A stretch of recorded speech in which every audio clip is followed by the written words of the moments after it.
Well, hello and welcome to NKC Round 3 here from historic Clay Pigeon. And to emphasise history, look, all these old historical karts showing how it used to be in those simpler days of rebuilding your engine every 10 seconds. Now, the main reason I've been very much attracted to doing this particular intro here is not Mr. Gaz Bury, who is joining us here. Hello, Mr. Gaz Bury. Hello, Mr. Nick Damon. It's this. It's a Fiat X19. I used to have one of these in red. Admittedly, obviously I'm an idiot at 19 years old. I was stopped in my red X19 6 days in a row. The police were doing a crackdown. Anyway, so that's kind of giving me happy memories, but no happier memory than finally getting to work with you, Gaz. We've seen your graphics, you've talked with Joe, but now you get to the pit walk. What are you looking forward to? What's your big emphasis for this weekend? Well, I think we should start with the tyres. It's round 3 of this particular stint on these ones. The circuit is very grippy. There is a possibility of showers. Overtaking can be difficult. Racing is going to be fraught and hot. Yep, it certainly is. And the tyres is always the way. But yeah, the championship is beginning to develop now. Who's particularly impressed you so far? Currently, TKM-wise, looking at Rob Wallace, who hopefully we can have a chat to later on. He's come back after 3 years out. He'll be good to watch this weekend. A good local circuit for him. Obviously, you can't look further than Ryan Taylor-Truman. Nathan Schaefer setting up to be a good 177 battle. I think seniors at the minute is still a little bit free, and obviously we've got Casper McAllister, who's utterly dominating the Inters. Absolutely. Now, the good news is it's not me who's going to talk to these people. It's Gaz. Gaz, go and do your thing, but not that. That's the offices. Go and do your thing that way. A familiar face in the NKC is this man, Matthew Hildrid. If you've seen him in the office, you've probably been in trouble. Just after Fullback, the Riot Act had been read on it for poor starts and general behaviour and standards. What can you tell us about the penalties that have been brought in moving forward for the rest of the season? So just generally over the first 2 rounds of NKC, we've not seen an acceptable sort of standard driving from the drivers that have entered. So you know there are some good drivers out there, but there are some persistent offenders. So what we've brought in is the rules and regulations we follow. So if you get too many gaining unfair advantage, pushing people out of the way, causing a collision, these penalties add up to deduction of championship points. And severe cases where you've caused damage to someone else's car, or it's just incompatible with the general manner of safety, then we've been handing out race bans. And what we say we're going to do and what we do are exactly that. No, that's really good, and it's something that had to be addressed. We've seen multiple incidents over the season already. Hopefully, driving standards will improve. Round 3, though, end of the set of tyres. Yeah. What are you expecting to see this weekend here at Clay Pigeon? It's an abrasive circuit, as we know. Overtaking can be difficult. What do you expect to see, Matt? Yeah, so like I say, an abrasive circuit. Everyone's on their last round for their first set of tyres. So the tyre degradation is getting down lower than what we've seen already. So guest round. We've had allowed guests in this round, so what they've had to do, just so we have parity and fairness across the championship, they bring us a used set of tyres. If we're not happy with the wear degradation on those tyres, we've made them do practice sessions today. We've been measuring the tread depth to make sure it's comparable with the rest of the field. And then for equal parity, if you've raced in round 1 but you've not raced in round 2 and then you've turned up at round 3, the people that have not raced in round 2, we make them do all their practice sessions on the race tyres. So hopefully what we'll see out there is just some good fair racing on a comparative tyre across the guests, the people that have entered the full championship, and hopefully some good close racing. Yeah. And that's good, and hopefully that's exactly what we'll see this weekend. Moving forward, that O-Plate at Warden Law coming up, as opposed to being a separate round this time. What does that mean for guest entries, and how many can we expect to see? Okay, so yeah, O-Plate. So round 4, Warden Law, going north for a bit. Luckily, this is all on where the championship, the entrants get their second set of tyres. So having an O-Plate at this round is to our advantage. Anyone that wants to enter, who's not part of the championship can enter, and everyone will be on a brand new set of tyres that weekend. So the fairness and the competitive level should be right up there. Warden Law, nice technical circuit, so it should be interesting. And also touting, listening to Paddock rumours about who's going to enter, it should be a good one. Yeah. I don't want to name names, but let's wait and see. We'll wait for that when the time comes. Yeah. But, ladies and gentlemen, Matthew Hildrid of the judicial side. If you see him again, it's probably been a bad weekend. But thank you, Matt, and we'll see you over the course of the weekend. Appreciate it. Thank you very much. So, Junior Rotax, number 9, seeded last year, is Dylan Morton. Dylan has had a great start to the season already. You've lit it up quite well in Junior Rotax, coming through the grid a couple of times. Tell us, how has your year gone so far from Forest Edge to round 2 at Fullback? Forest was a good round. Started second throughout the heats and had a great heat, sang 27th to 3rd. Managed to win it by only a couple tenths from Howe. But yeah, it was quite a good weekend. Fullback went so good, had a DNF and in a heat and the final. Chain came off, so not so good there. I suppose it's racing, and Fullback is a tricky circuit with those corners and the tyres sat on them. Round 3, it's the last round for these sets of tyres now. What do you think you can do? Because I've seen your grid positions, you're kind of mid-table, aren't you, today, I think? I think we practiced quite a lot on old tyres, so I think we've got a bit of an advantage there. So hoping to do quite well. Yeah. Hopefully we get some good points. Where are you in the championship? Because I've forgotten now on top of my head. I think I'm 9th again. 9th again. Well, hopefully we're going to have a good race, get some good points on the board. Going forward to the O-Plate, are you looking to do every round for the rest of the season now? Yeah, I'm to do the rest of the rounds. Hopefully get some good points. Good, hopefully we can get some good points. Are you going to be looking for a top 5 or even that top 3 position for the season come the end of the season? Definitely. Yeah. Well, fair play, Dylan. We wish you all the best on the Sody car, and hopefully you have a good round this weekend. Thank you. So returning to TKM in 2025 is this man, the number 50, Rob Wallace in Flex. How long have you been out? I think it's 3 years now, isn't it? Yeah, so last time I was out, it was in 2021. I did 4 rounds, but then I finished it after I had 2 DNFs in finals, so I packed it in that year. And then started working with Mitchell after that. So yeah. Yeah, you did. So, controversy in the awning is that Rob Wallace was spanning for Mitchell during his championships. How's that going to play out this weekend? Well, we'll see, won't we? Now you're spannering for yourself almost. Yeah, completely on my own this weekend. Last 2 rounds I've had a bit of helping hand, but I know my way around these cars, so I can. As long as no big dramas, you can get away with spannering yourself. So. Bit of a dab hand in this now, aren't you, Rob? So we were talking during the week, weren't we, about MSUK TKMs and the difference in IKR TKM and why it's now, because it has boomed this year, hasn't it? There's a lot more karts on the grid here. Just talk through the kart, why is that and what the difference is between the 2 classes? Yeah, I mean, unfortunately, there's been a bit of a dying off a little bit in MSUK racing in TKM, but obviously we've got a resurgence in the NKC, and that's great to see. So, I think what we were talking about in the week is that actually the beauty of NKC and other IKR series is that the classes and the chassis particularly are a bit more open. You can use pretty much any modern car. You can bolt a TKM engine to and go racing. So in MSUK, you're not allowed caster camber adjustment, for example. You're not allowed removable torsion bars, for example. I think there's a couple of other little nuances that difference. I think the main reason, it was like a historical reason for what the TKM class once was, to try and control costs and complications, keep the cars simpler. But I think it's actually a good thing to open it up to more cars, basically, and having things like, I like using caster camber, particularly for the wet or something, but it means that basically anyone that's maybe they don't want to do any more Rotax, or they don't want to do X30 or whatever other class they're doing, if they've got a modern car, they could get themselves a TKM engine, which are coming down in price. There's some direct drive engines probably available from a kind of 200 to 500 range, and then some tag engines for a little bit more than that. But you could go racing, relatively cheap racing. Yeah. And that's fantastic as well, because that only helps the juniors coming through, as opposed to going for the Rotax, which can be more expensive. But moving forward from that, though, it's your returning season. How has it gone so far?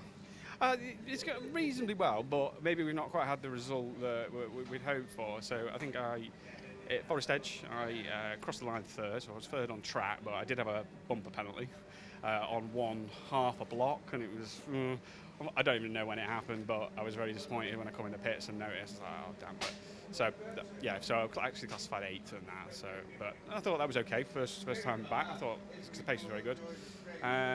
Fullback had, there's some kind of mixed heats. Okay, but qualified 8th. I managed to go from 8th to 2nd in turn 1, which is quite good. It looked great on the video. And then was going around in 2nd, competing for 2nd. Mr. Whitten was up the road. Couldn't live with him, but I was quite happy to stay 2nd. But then we had a bumper bolt break, unfortunately. And because I'm at a, compared to some of the lads, I'm a bit bigger, a bit taller, and a kind of fully grown adult. I'm quite close on the weight limit. So The kart's kind of fairly bare minimum. There's a bit more car bits on it this weekend to help with the cooling, but I didn't have any bumper savers. But for example, I've now got some on, so that will not happen again. Can only help into what is going to be round 3. What are your expectations for this weekend? I think we're reasonably good on pace. Obviously, we've got 2 more sessions now. We've got a couple of bits to try out. I think the pace is there. We'll just have to see. It's mixed heats, so kind of anything can happen. But I think the pace is there. Hopefully, we don't get involved in any silliness. Then we should be right up there for qualifying for the final. And I think we can race. So yeah. Well, from us, Rob Wallace, we give you all the best. In 177, it has been absolutely lit up this season by the battle between this man, Nathan Schaefer, and Ryan Taylor-Truman. Nathan, you've had a great start to this season. What are you looking forward to at round 3? So round 3, what a better round than round 2. We had a few DNFs, so this weekend we just want to get cleanly through the heats and just have a good final and challenge Ryan, who's very quick this weekend, showing good pace in practice, and yeah, just want to be on the back of him. Yeah, and hopefully it will give us some great TV action as well. So we notice there's very few people on a CRG these days. How come you've gone on a CRG route over an OTK or anything else, KR and such? So back in 2016, around that time, we tried a LH kart, which is CRG, and then we kind of moved over to CRG. Recently this year we took on the Cali dealership, so CRG brand, and yeah, just want to try to promote the Cali and the CRG at the same time. Yeah, that's good. Is there any specific setup differences between a CRG and obviously like an OTK and things? Anything that you do differently in comparison? So in this one, we run OTKs as well as CRGs, and we find the setup pretty similar, but the CRG likes a lot more front end because the rear can handle it on the maxes. No, that's good. Regards with the tyres on this now, it's a very grippy circuit here. Tyre wear is obviously going to be an issue now because it's the last race for them. What are you expecting to see this weekend? Moves, overtakes, etc.? I think it's going to be very difficult. So out there in practice following somebody, it gets very slippy, that much grip down. So I think when it comes to the racing, I think it'll be pretty much single file and there'll be a few dive bombs here and there. I think it'll be good clean racing. And let's hope it is. We have seen on the weather forecast, even today, there's a look of a possibility of chance of rain. How will that affect you, and is that a strong suit for you, racing in the rain? So back in British 2019 here, it was raining and we did very well. So look, if I could take anything. Sort of man, and hopefully we'll see that performance come out to fruition tomorrow. Ladies and gentlemen, Nathan Schaefer. A returning face to the junior road tax in the NKC is this young man, Daniel Haynes. Daniel, 2 rounds in, just catch us up on how your first couple of events have gone so far, starting off at Forest Edge. Well, at Forest we had a cart drive over me in one of the heats, and in another heat my steering column got bent, so which wasn't too good. But in one of the heats we made a nice comeback up the field. In the final we was lacking shoulder capacity because I got driven over, so it's painful. A fullback, good heats, but in the final, engine was misfiring, which caused us to drop down the grid, so it's not ideal. I suppose it's racing, isn't it? But it's been a difficult year already. Obviously, your dad, who spanners for you, has been away with the army. How much impact has that had on you, and how much testing have you managed to squeeze in between rounds? Well, we haven't had any testing. It's just been tip up to the race weekends and just go from there. No testing because there's no one been able to take me testing. So when we was at the racetrack, it's the only time we got on track this year. A tough year already for you, but you've had some extremely good help in the name of David Storer. Dave, who's been really helpful throughout the year for you. You're at round 3 now, a local circuit for you. What are you hoping to achieve come the end of Sunday? Well, after today, just get back on times that we normally are, just keep racing and see what we can do. Yeah. Anybody out there that you're wary of, or you're looking forward to having a good old scrap with during the weekend? I mean, you can have a fight with anyone, it's racing. Yeah, it's true, and it is Junior Road Tax. It's always lit, isn't it? Well, we wish you all the best, and have a good weekend. Daniel Haynes. A stalwart in the NKC then is this young man, Ashton French, in the 53. Ashton, it's your 3rd year now in Senior Road Tax. Tell us about how the season has started so far for you. Well, at the start of Forest Edge, it wasn't the best. Got taken out in a heat, so that put us back quite a lot. one of the first races we got a bit of an unfair penalty, so that ended us in the B final. Through the B final I started like P14 or something like that. I came through to 6th, so I didn't quite make the A final, but here's what it is. You have to just move on. Racing, isn't it? Yeah. Now, you didn't do round 2, which means this weekend at round 3, you've got to put some extra wear on your tyres. Tell me, how do you go about that to get the tyres and ready so they're even for the rest of the field? Well, you have to just sort of, you want to obviously race hard in the practice, but obviously you don't want to wear them out too much. So obviously you've got to be careful, especially at Clay Pigeon, because it's a track that degrades tyres. So yeah, you just got to be careful. And that's it. And we're going to see this throughout the championship when people have a drop round. But we're going to bring in Carl here. Carl, you're the dad of this brilliant lad and dad partnership. During the season, obviously you put in a lot of miles and a lot of effort. How much effort goes into making sure Ashton is race ready and fit and gets to the places he needs to be? In fairness, there's a lot of effort in between meetings. I'm really lucky that Ashton does do a lot of work as well. He's got an absolute passion for it, so my job is made easier. But at times, yes, you are a bit of a social worker, a bit of a counsellor, a bit of a chef, and a bit of a mechanic. But listen, it's great memories. You know, we've been doing it since he was 10 years old, and it's a great championship. And we're now with Team Birrell, so things were a little bit easier. So yeah, all good. And that's great to hear. So it's round 3 for you guys now. It's the end of these tyres. What can you expect? It's a local circuit for you guys, isn't it, as well? So what can you expect, Ashton, to come from this weekend at the close of Sunday? Well, hopefully A final, definitely. Hopefully top 15 would be quite nice. Sort of nice way to end the weekend. And that's good. And we have heard as well, I'll quickly just throw it in there, overtaking can be difficult here. Local knowledge should play a big factor in what you can do this weekend. Yes, definitely. I've been here since I started, so yeah, I know all the tricks around here. And that's good to hear. Well, gentlemen, thank you very much for joining me. And Ashton French, we wish you the best of luck. Thank you.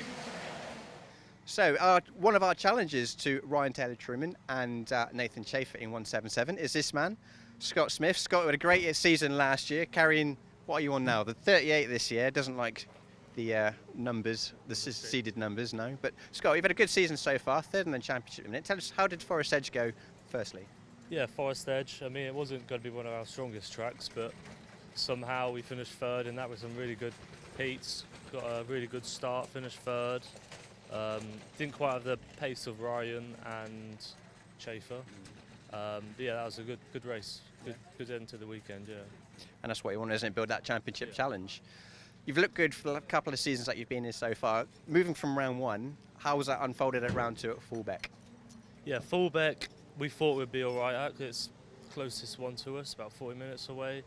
In the end, we was 4th, just stay out of the carnage kind of thing. 4th, good points. I think Schaefer had a bad weekend then, so they were 3rd in the championship. Yeah. It's looking good, isn't it? As I look around your car, I noticed that you've got a Super Tune engine as opposed to what you see predominantly like a Venator and so on. Why Super Tune? Well, no one really has them, to be honest. We like to stand out. We had a good relationship with him. They're good engines, underrated, to be honest, so yeah. A lot of pull and pull out. And we also noticed that you're not a fan of sticker kits. As you can see, it's absolutely white. How much weight roughly do you save by not running a kit? Probably about 1.5 kilos, but it's just Dad don't like stickers. He spots me easier on track with no stickers, so that's all. It's probably a fair shout, isn't it? You don't see many white cars. Yeah. But moving forward to round 3, you've been good everywhere so far this season. What do you expect to see coming in end of Sunday? Well, obviously we want to be top 10, ideally top 5, get some more points, stay out of the carnage. I think we might be a bit hectic out there. Yeah, overtaking here is can be difficult. Yeah. Obviously, your rivals ahead of you in the championship, Nathan Schaefer and Ryan Taylor-Truman. We're looking for good results too. Can you take it to them this weekend? We'll see, won't we? Hopefully, yeah. Yeah, we will. Yeah. That'll be good. Hopefully, have a good weekend. Scott Smith. So here we are down at KGR, and we're with 6-seeded Ben Bellew. Ben, you've had a good start to the season so far. Just talk us through your first 2 runs this year. No, it's really been unbelievable. I think we've surprised a lot of people and surprised ourselves, to be honest, because we struggled a lot last year, but we've just come into it a lot better this year. We've got a good lead in the championship, so we've just got to remain consistent for the rest of the year, and we should be good. And that's all you can hope for, isn't it? Stay consistent, stay out of trouble. Which brings us on to what we were just talking about. Clay Pigeon being short and yellow flags. There's few overtaken positions here. How much more difficult in a short heat does that make it for your driver? It's really difficult. There's only 3 real overtaking places here that aren't ambitious, if you like. And last year was an issue because they yellow flagged them 3 corners, and you just had to sit behind them for the whole lap, and you couldn't do anything. And yeah, because you'd have people were overtaken on yellows, but they were dealt with. But it's not a lot you can do. The race just stays still almost when that happens. Almost like having a virtual safety car, isn't it? Yeah. Moving forward, it is round 3 now. You've been quick all year, as we've said. What are your expectations come the end of Sunday?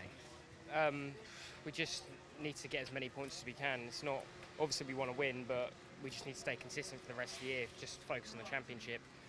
Obviously we won Forest and come second at Fullbeck, which second isn't the win, but it just gave us, at Fullbeck we scored more points than anyone, even though we didn't win the final, so we just got to keep doing what we're doing.